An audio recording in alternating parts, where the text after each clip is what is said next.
Labdien! Šajā video es pastāstīšu, kā veidot navigācijas sadaļas jūsu mājaslapā.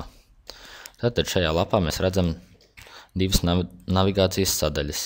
Viena ir te augšā, un viena te ir kreisajā malā. Augšā navigācijas sadaļā iekrāsojas uzspiestās sadaļas, tumšākas. Savukārt kreisajā navigācijas sadaļā mēs varam redzēt dažādu veidu apakšsadaļas un virsrakstus. Apakšsadaļas var sadalīt arī trijos līmeņos, kurā katru no tiem var atvērt atsevišķi.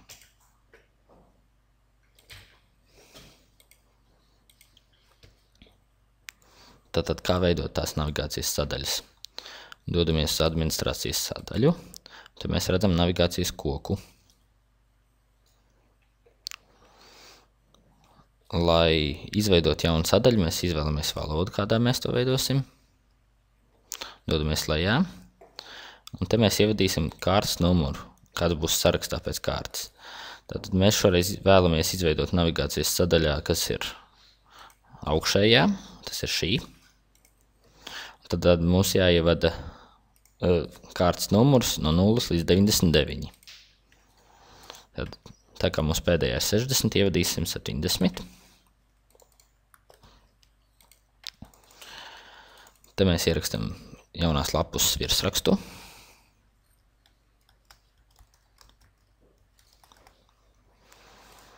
Piesaistīsim kādu dokumentu.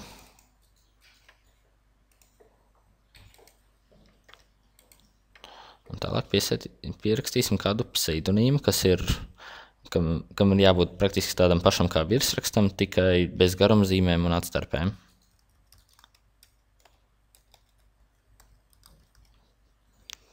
Nospiežam podziņu pievienot, dodamies uz vizuālo sadaļu, pārlādējam lapu.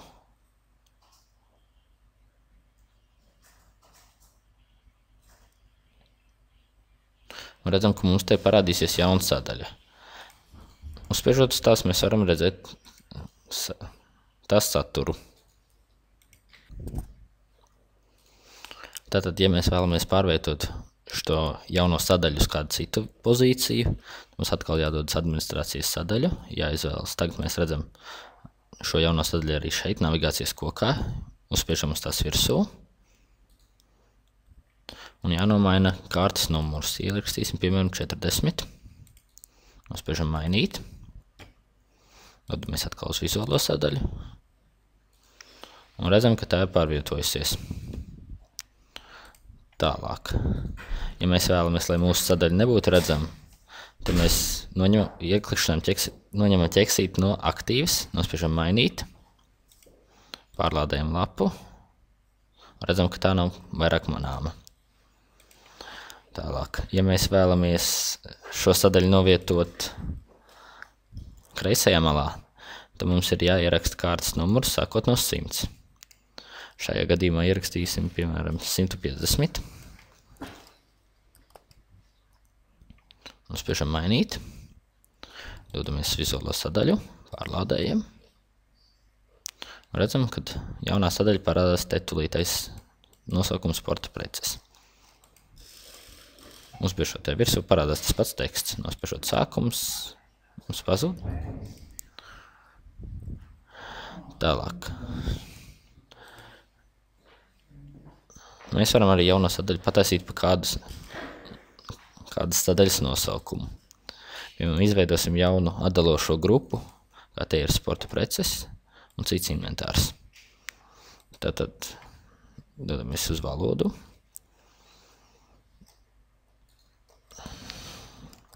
Ierakstam nosaukumu.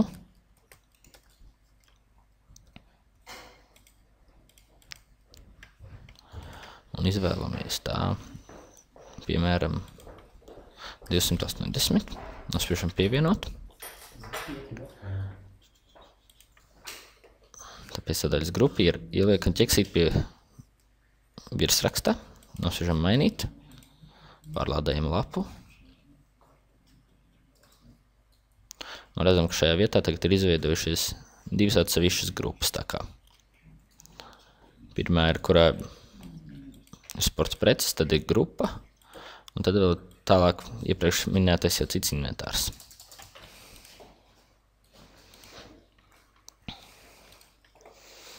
Ja mēs vēlamies jaunajai sadaļai izveidot kādu apakšsadaļu, tad mēs dodamies atkal uz administrācijas sadaļu, uzspiežam uz tās jaunās sadaļas,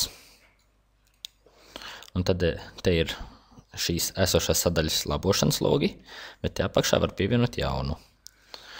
Jaunajā sadaļā visas apakšsadaļas tiek veidotas pilnīgi no nulles, tādēļ mēs kārtas numuru varam sākt, piemēram, ar 10, ierakstīt virsrakstu,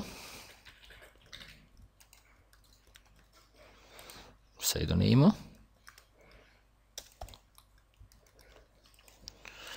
pievienot dokumentu,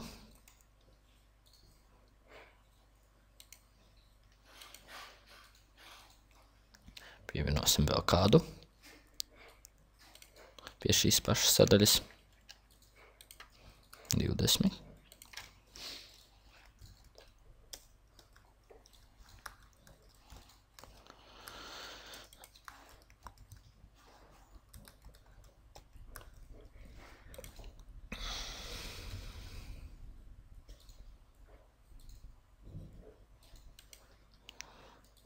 Uzspiežam podziņu pievienot.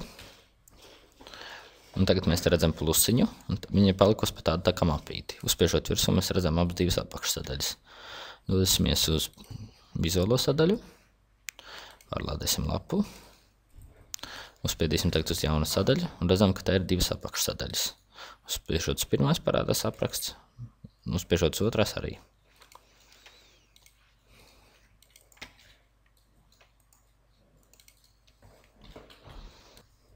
Šos apakšsadaļu nosaukumus var mainīt tieši tāpat kā pārējo sadaļu nosaukumus. Arī izvēloties apakšsadaļu, uzspiežot virsū, un apakšā atkal var mainīt tieši tāpat kā iepriekš.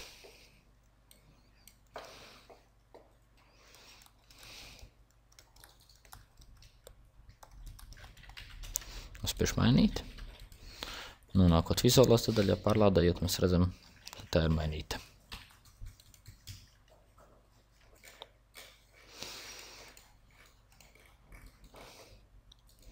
Tas arī būtu viss par navigācijas sadaļu. Paldies par uzmanību!